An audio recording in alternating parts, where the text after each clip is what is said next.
BC, for the Law Society out there. And at that time, the person who introduced me said, Bill's going to tell you a bunch of jokes.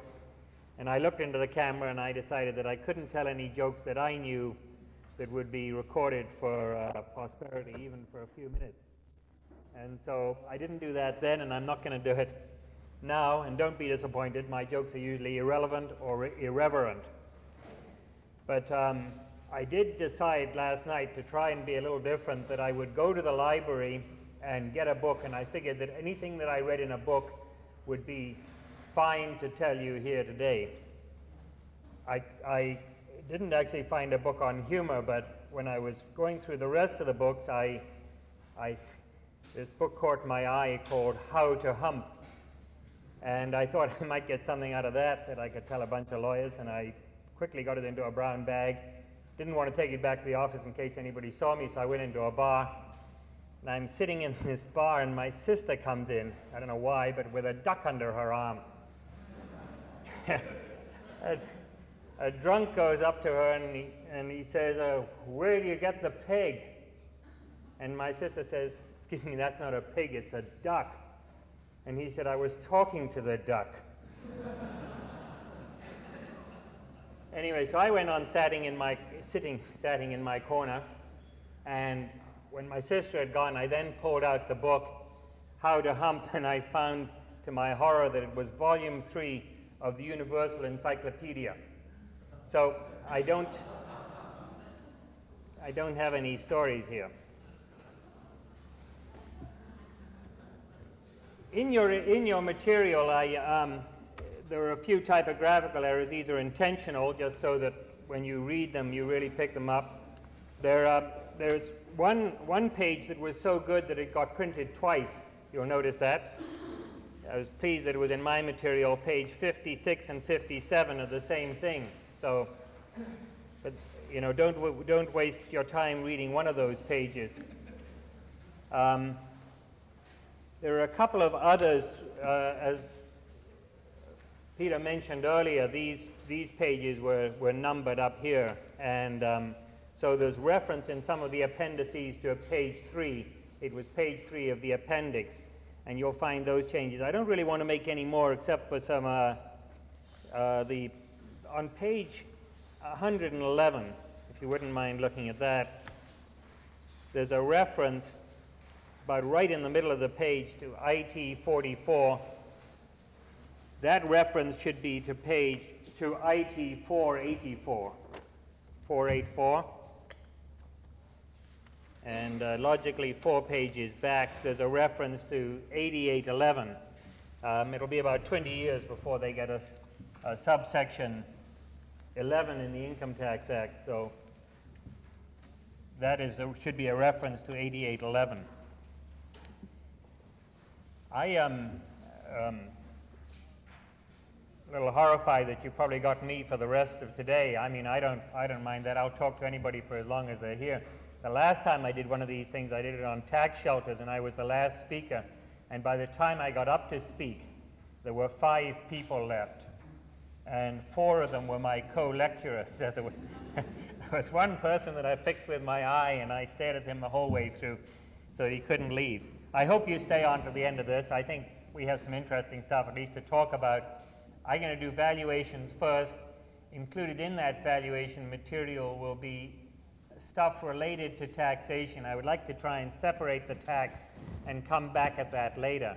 So basically, I'm going to start off with valuations, valuation techniques, and looking at P trading. The numbers are not important. The principles are going to be fairly important. We just use P trading as an example to try and help you retain it. I'll then look at taxation and how you might adjust values by using the Income Tax Act, using certain provisions of the Income Tax Act to minimize taxes on a purchase or sale transaction. So having determined what our value is, I'll then say, okay, well, how can we get the cost closer to that value, or how can we reduce the value and still get our money out of it? So I'm going to be looking at those things later on. That's the income tax aspect of it. And then I want to talk about some other things that might determine how you value or if you can't value, how might you structure your agreement? All of this is going to be related to valuation, purchase and sale of a business, or purchase and sale of assets. I thought it might be easier, rather than you trying to follow through in the written material, if I prepared a bunch of overheads. These are just so that you know where I am when you go to sleep and suddenly wake up again. You'll inevitably go to sleep, but when you wake up again, so that you know where I'm going through on this, I think it'll be easier if you follow me through with a hard copy of the overheads. For the valuation portion, there's greater detail in the written paper. For the income tax portion, I'll probably talk about more than is in the written material. But basically, on the valuation stuff, the hard copies of the overheads, I refer back to the related appendices. But I think it'll be easier if you just follow me through on these. First of all, just looking at some value terms. Value is that was good.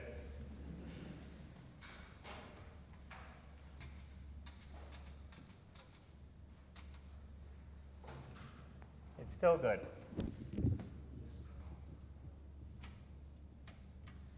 Maybe I won't go through those.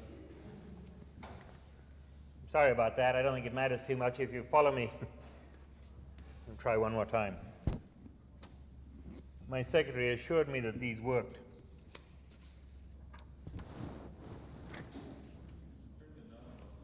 They really don't, eh? Not a thing. Not even backwards.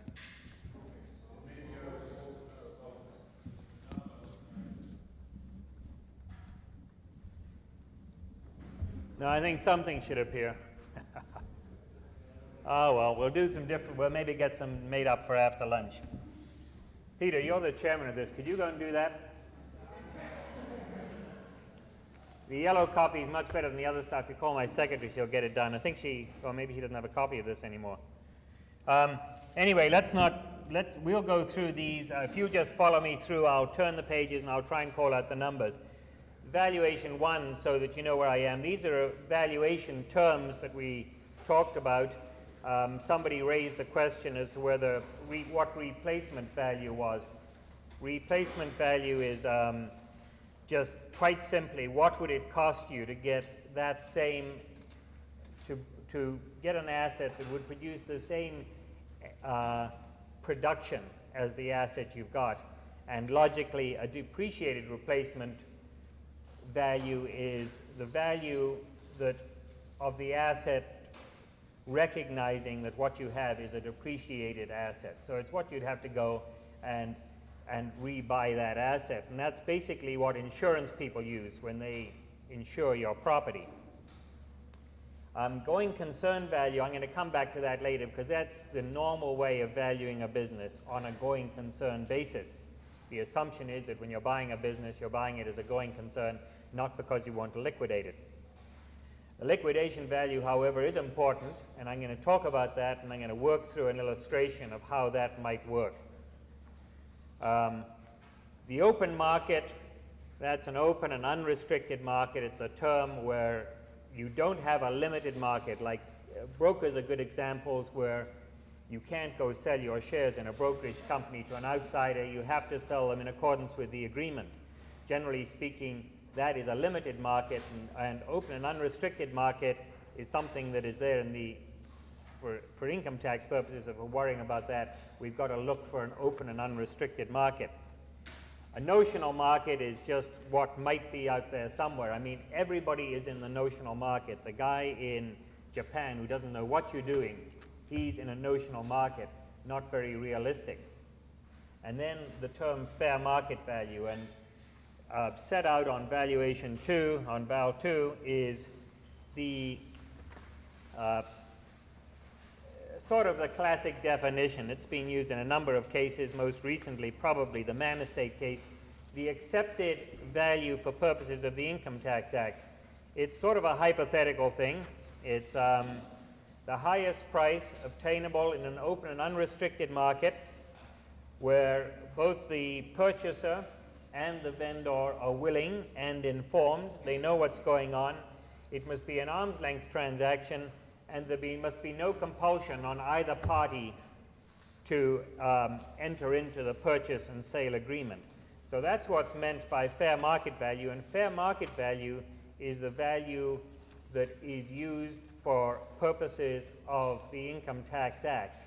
When you determine what is the fair market value of something for the purposes of the Income Tax Act, you have to use basically this particular definition. So you can't say, well, look, I sold my son that property for $3. It cost me $1 million. I sold it to him for $3. That's the fair market value, or it will be by the time he's applied his knowledge to it. You know, that sort of principle of fair market value in a non-arm's length transaction doesn't work. So it has to be arm's length. That's one of the criteria. In applying valuation principles, and lots of these principles I think will apply equally to determining what the value of a company is for the purposes of finding a purchaser. Or looked at the other way, if you are the purchaser and looking for a company, you're going to try and apply these principles because they're the ones that normally people will use. Okay, first of all, the value is at a specific point in time. It isn't a roving thing around. You've got to say, okay, December 31 last year, what was the value of this company? Value can only be determined based on future expectations, what the company might make. You don't buy something for what it made in the past. There are lots of companies that are bankrupt that made lots of money way back, but you wouldn't use those. The other principle, basic principle, is that hindsight is inappropriate. That you can't come along after the fact and say, but since that time, the company has gone out and invented 15 new things, so it must have been more valuable at B-Day than, this is what the tax department might do, it must have been more valuable at B-Day than you say it was. Sometimes where you've used projections, I think it's appropriate, and it's appropriate for the tax department, if that's who we're worried about, to go along and say, yeah, those projections were fulfilled, or there was a reason why they weren't. Basic principle is that assets are only worth what they can earn, whether it's in the form they're in at that time or a converted form. And we'll talk a little bit about redundant assets. Peter talked about them already. I'm going to talk about them again.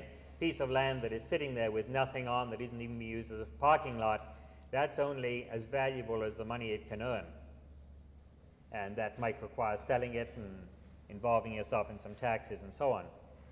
The other principle, and this is one that I'm going to zero in on quite heavily, is that the higher the tangible asset backing, the higher the assets that are there that are tangible, not goodwill, not open-end licenses and things like that, but tangible assets, things that you can touch, feel, quickly convert into cash like inventories and receivables.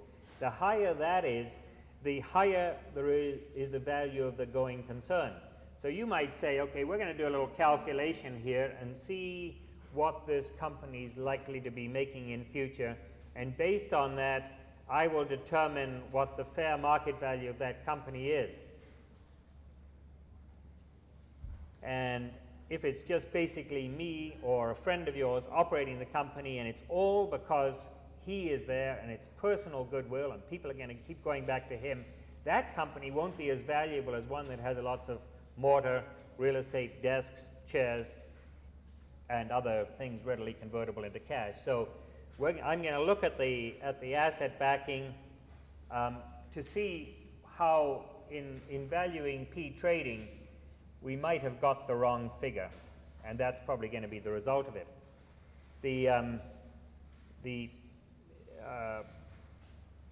Turning to the approaches to evaluation, there are two basic approaches. The first one is asset related.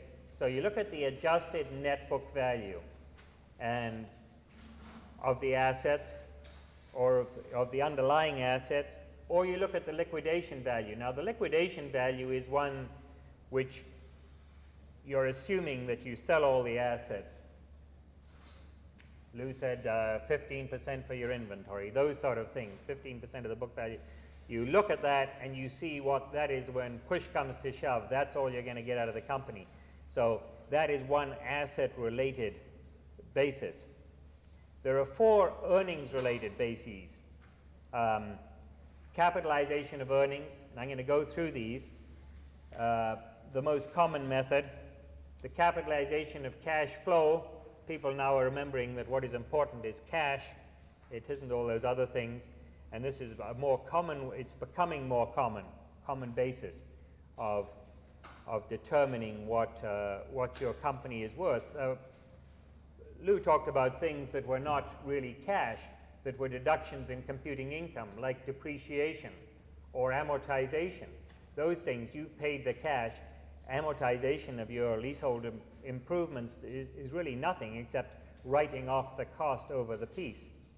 So the fact that you can take those things as a deduction for tax purposes may reduce your taxes that you pay. That is a factor in determining what your cash flow is. But the deduction itself, the deduction in the first place to come at your net profit, is probably, that can vary from company to company depending on when it bought its assets, how much depreciation is written, or even how quickly the company thinks that piece of property is going to become useless. Then there's the capitalization of cash flow, which I mentioned. Then there's a discounted cash flow, theoretically the most accurate way. Very difficult to do, but theoretically it probably gets you the best result. I'll talk about that. And then finally, the dual capitalization of earnings and cash flow. Okay, let's look first at the adjusted net book value. The purpose of these hard copy, incidentally, this is page 5, Val 5, is so that you don't have to take that many notes. You might want to make some notes on here, and later on you can look back and see if it jives at all with what's in the written material. The adjusted net book value, where you've got a going concern, you're looking at a going concern, you take the net corporate assets and you restate them from the book values to the current or their fair values, their fair market values. Generally, you take your working capital assets, these are your receivables, inventories, those kind of assets, those current assets basically, and you look at the general book value of those.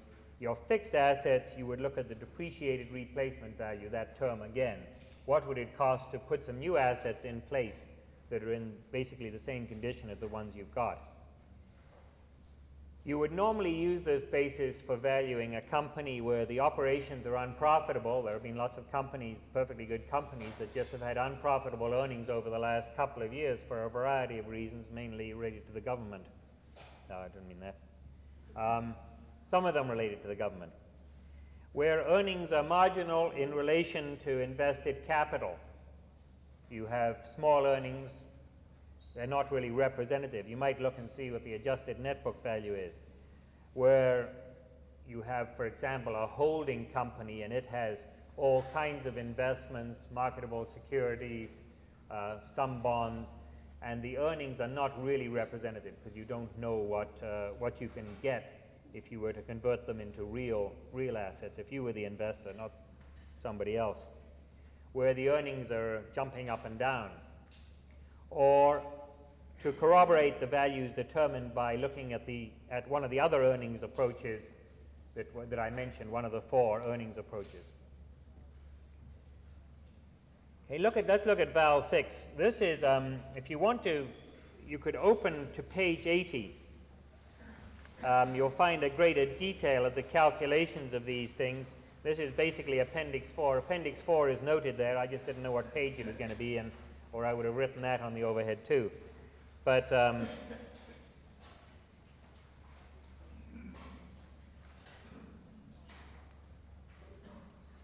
what that calculation on Appendix 4 comes down to is the amount of 306,464, and that is the adjusted net book value of the common shares. You can see basically that it's all the assets that you have, writing up a few of the securities to their real values and so on, the land to its value, and a few other things. And that's the adjusted net book value of the company. And deducting from that the various liabilities and taking out the preference shares. The preference shares are always going to have their value of $90,000, whatever we do to them. Okay, now we look and see what happens if we decide to distribute that income out of the company. If some of these terms are not familiar to you, I'll come don't worry about it. I'll come back to them later on. But we've got the adjusted book value of our assets, or adjusted net book value, which can be paid out to the common shareholders of 306,464. And there's this thing called RDTOH, which is really refundable dividend tax on hand. Taxes that the company will get back if it pays out a dividend. And not every company gets it. Most operating companies won't have it to pay. But if you've had investment income, you will find investment type income that a company gets that tax back. And basically it's 1/3 of the 50% tax to be paid. That's on investment type income. Or it can be the Part 4 tax, which is a 25% tax paid on dividends from taxable Canadian corporations. Those are the two components of it normally. Then there's this thing called the corporate distributions tax, and I'm going to go into that in a little bit of detail later on because it is such a messy, complicated thing. I think people have got a little frightened of it. I want to illustrate to you that in fact the way it was introduced was a good thing, and it's something that we can be using at the moment to advantage. But it's the so-called 12.5% distribution tax that was introduced originally by McEachran in his ill-fated budget, or in his budget that probably resulted in his ultimate demise, at least from political life yesterday. They either put them up hoping they'll go out, or they shift them down, and he seemed to have got shifted up and then shifted back down somehow. This could be distributed, using the adjusted net book value of the assets, could be distributed to the shareholders in the following fashion. This is to the common shareholders as a return of capital. Basically that would be tax-free, as this thing called pre-72 capital surplus on hand, which is only available when you wind a company up. And it's what those of you who used to be the old 1971 capital surplus on hand. Basically, the pre-V-Day value of assets in excess of their original cost. That's really very simply, that's what it would be. Thing called the capital dividend account, which is the untaxed half of any capital gain. Okay, so if you sold the land there, it was it has a cost of, not quite sure remember what it has a cost at, but it would result in a capital gain. Half of that would be taxed, the other half wouldn't. It had a V-Day value of 20,000 and a fair market value of 40,000, so that would result in a capital gain of 20,000. Half of that would be taxable, 10,000. The other 10 would go into this capital dividend account, and if you declare a dividend out of that capital dividend account, that comes out tax-free. It's probably a concept that's familiar to many of you. Then the rest of the earnings would have to be distributed by way of ordinary dividend. Okay, so you couldn't get any more out than that. If any of you were following through where I'm doing the proceeds going into the capital dividend account, it's just on page 81 there, using the value of the land. Okay, looking to the next overhead, Val 7. This is comparing here the sale of assets and the sale of shares. So on one basis, we're saying what we're going to do here is we're going to sell all the underlying assets to somebody else who wants to operate the company. Okay, so basically we're selling them at their net book values. We're not selling them to somebody who wants to wind the company up, but we're selling those assets to somebody who will then give us cash, and now we're going to distribute that cash. So under the sale of the assets, we're looking at the common shareholders. On the previous overhead, we've seen that they could get $286,261. The precision is a little unnecessary, except it makes it easier to follow all the figures through. Then the tax on that would be, at the top rate in Ontario, would be about 25%, slightly more than 25%. So that's how you get the tax cost. So the net retention to the two shareholders, A and B, of P Trading would be $229,000 using just the net book value of the assets. Okay? So they've got a great hunk of it out as a dividend. Now, A wouldn't have a capital loss unless he'd elected to use the V-Day value.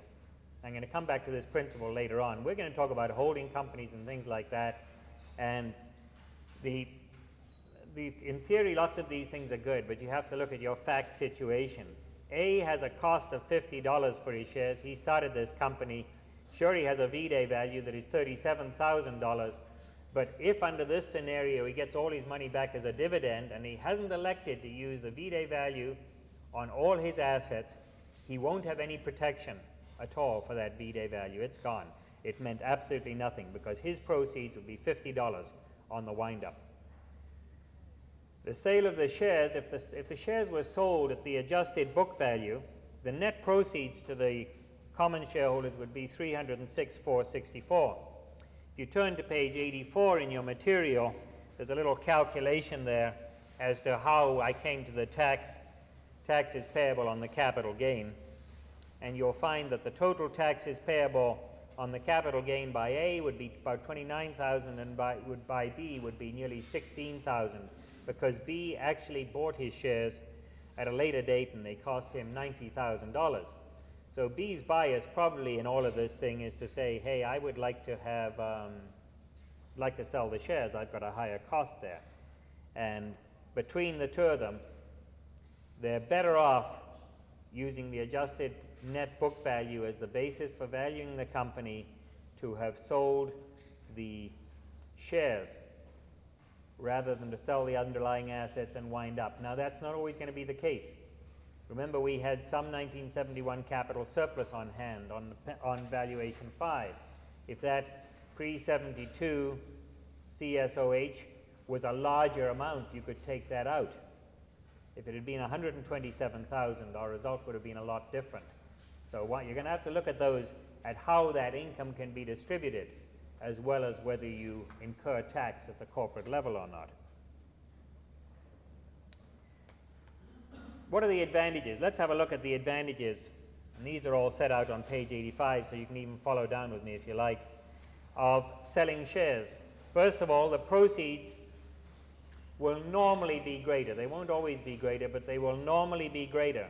You don't pay any tax at the corporate level when you just sell shares. You sell the assets, you pay tax at the corporate level, then the individual possibly, probably has to face up to some tax. People love to sell shares because they sever their relationship completely with the company. They haven't got a company that is an ongoing problem for them. The purchaser can avoid any sales and land transfer taxes, often quite a consideration, one that we forget from time to time. The purchaser now has a corporate entity that he can spin off. He can put it in a separate company. He can do what he likes with it. If at some future time that company that he has purchased proves unprofitable, he can sell it. If he's purchased assets and got them in with his own assets, it's more difficult to do. And generally speaking, while the new purchaser will go and talk to the customers and so on, he doesn't necessarily have to disturb them. He'll say, we're going to carry on the same basis. You're going to get all the stuff you got before, only it's going to be better. Where you're just buying the assets, you don't take the customers with you. You might take a customer list with you. You might buy contracts. You might assume certain contract liabilities, but you don't necessarily have to. With the assets, purchaser normally would like to buy assets. That's usually his bias because he says, I'm not going to take on any undisclosed liabilities. There might be undisclosed liabilities even if you have an audited statement. It's only so much you know. If the president's gone out and made an agreement with somebody, or if he sold some goods that are faulty, those kind of things are liabilities that you can't always pick up. So they might be there. You don't acquire them when you list the assets you assume. Or when you list the assets you acquire and you list the liabilities you assume. You don't take on any of those that you haven't assumed. Generally, the purchaser will look at the assets and he'll say, what are they worth to me? Fixed assets usually have a greater value than what they're on the books at. He can buy them at that higher value, and he can claim capital cost allowance on that higher value. The other thing is that if you're borrowing in a company to buy assets, you can usually pledge the purchased assets as collateral. Now, you're all lawyers, you'll all know how to do that with shares as well. Pledge the underlying assets as collateral. It's easier for us accountants to explain it this way. The other thing is that the vendor may have, looking at the vendor, he might say, well, if I wind this thing up, and I did in fact pay $90,000, so if we're looking at B paid $90,000 for his shares, that is his cost. We know that when he winds up the company, the only thing he's going to get back out of that company is $50 of paid up capital. Everything else is a dividend. That $50 that he gets back is going to be his proceeds. So he would have a capital loss. His capital loss would be, in my example, $89,950. And if that qualifies as something that's called an allowable business investment loss, he gets half that loss immediately. And so that's exactly the same as paying a tax on a dividend. I mean, it's the opposite. The effect is that he gets a deduction for 25 percentage points of tax. So if he gets a dividend of $80,000 and an allowable business investment loss of $90,000, if that was the particular example, then he's happy to have the dividend because he's not going to pay any tax on it. But whether you get an allowable business investment loss or not, I'll come back to that in a little while, and I'll get into that in greater detail. Looking on to liquidation, which is the next item, the next overhead, Val 9 I'm on now. There are two liquidation values. One is a sort of an orderly liquidation, and one is just a straight fire sale. And you can get to two substantially different results. If you're in a bankruptcy situation, everybody's hanging for their money, you go to the forced liquidation. In an orderly liquidation, which is what you would do after you'd sold off the assets, it wouldn't be so heavy, you'd get more, you'd recover more on your assets. The liquidation value basically is the realizable value of your business assets, and then you take away your liabilities, the selling commissions, any termination benefits for employees that you have to terminate and so on, your legal and accounting fees, fairly substantial, taxes on the sale of assets, and taxes on the distribution of surplus. And that would produce your liquidation value. You would use this when the business cannot be considered a viable going concern, where there is a going concern, but the net breakup value and real breakup value, not looking at the assets, but the real breakup value is greater than the going concern value. You may have, I remember the Jockey Club is a good example. The Jockey Club, in the end of 71, I got involved in taking that as a non-profit organization, and we looked and said, what is the real value of this? How to do something for the shareholders to give them some value. The real value of the Jockey Club and its real estate is not that it races horses, but its greater value would be to put a domed stadium up there or convert it into apartment buildings. And so we looked at that and said, that is what the liquidation value of this thing is. Took off some notional taxes and so on, and on that basis all those people who are shareholders or debentures holders or whatever they were in the Jockey Club got this great value that they're enjoying now, or that they have enjoyed. Anyway, that was an example. It did operate, it did make money, but it certainly didn't make as much money as they could have made had they developed that land. You would also use this liquidation value in conjunction with your going concern value determination to value your redundant assets and to assess your risk. I'm going to come back to that because I think it's a useful tool in determining what is your absolute risk if you go and buy this company. You're advising somebody, says, should I buy this? Say, go and speak to your accountant. The accountant might be on one side. It struck me when somebody asked Pete whether how reliable financial statements were. You know, how can you tell how reliable they were? I think you do have to look and see who the accountants are. They won't associate it themselves with statements that they believe are wrong, or that they should believe are wrong, or they should know are incorrect. We certainly won't, but there certainly are biases. If you're on the vendor's side, you will structure your agreement in his direction. You'll structure your value in his direction, because you'll say, well, sure, it's valuable. If you're on the purchaser's side, he's trying to get the best deal he can that can be closed. So you're going to have to look and see what is the most that guy should pay, and you're going to have to try and help him assess his risk. It's not only an accountant's job, I think it's yours as well. Okay, let's look. I think maybe we should go through this and then just looking at the liquidation value, because then I'm going to get into capitalization of earnings, and that's going to be a little bit different. But let's look at Val 10. And this is set out in Appendix 5, page 86. That's where these figures come from if you want to look at them. I'm looking at the liquidation value now, and I start off with this same net book value, the Appendix 4. And sometimes in these calculations I'll have a figure of 306,464, which is the value of the common shares, and sometimes I'll start off with 396, which is the value of the company, and implies $90,000 relative to the pref shares in there. Okay, you take away from that the losses on winding up, other costs of liquidation, the corporate distributions tax, and I'm not going to go into how we arrived at that small figure. I think you can get it out of the material. Then add back the refundable dividend tax on hand, because we know the government's going to give us that back, and then a figure that is a tax saving as a result of the losses.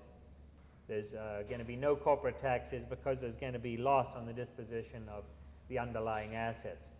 We know that from the calculations we've done. So we have an amount that is available for distribution of $288,646. We give as a return of capital to the pref shareholders $90,000, and the common shareholders $100 as return of capital. Now, most of you will be aware that you can't just sort of assume that this is going to happen. You have to order your distribution in an appropriate fashion. Okay?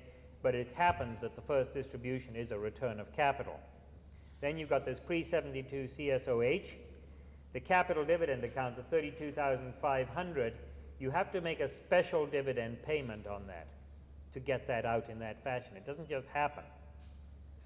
Then you would have an ordinary dividend of $139,000, and the tax on that ordinary dividend would be $34,760. So while you have $288,646 that you can distribute in this fashion, only the last $139,046 being taxable, the $139,046 would result in a tax, and at the top marginal rate again, that tax would be $34,000 to give you net proceeds of $253,000. Okay, so the net to the common shareholders would get $163,000 in that particular liquidation value. And I'm going to come back and use that figure later on. Now,